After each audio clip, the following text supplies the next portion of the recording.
Более 75 картин Анатолий Цыденов готовил почти 3 месяца. Автор использует в своих работах редкий для современной живописи стиль – бурят-зурак.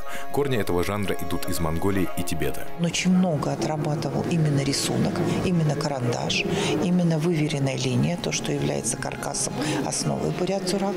И вот добавление цвета и работа с цветом, вот так, как работали буддийские иконописцы с цвет танка, да, то есть когда идет минеральные краски. Толя пытается, Анатолий, по цвету все-таки быть близким к этой традиции.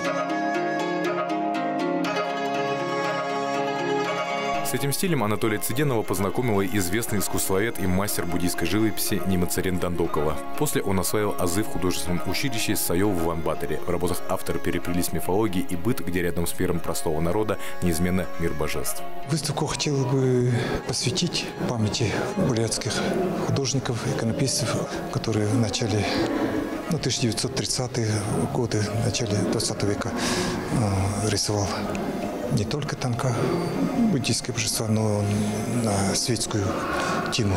Последняя работа вот за мной «Туньше и белый старец» буквально последние 1,5 месяца выполнил.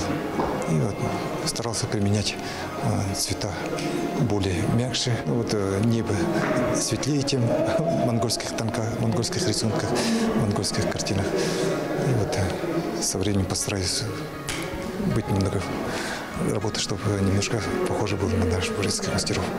В музее имени Сампилова работы Анатолия Цыденова можно увидеть до конца февраля. Впереди подготовка к выставке в Музее истории религии в Санкт-Петербурге. Чингис Хунаев, Валерий Чайдопов, телекомпания «Аригус».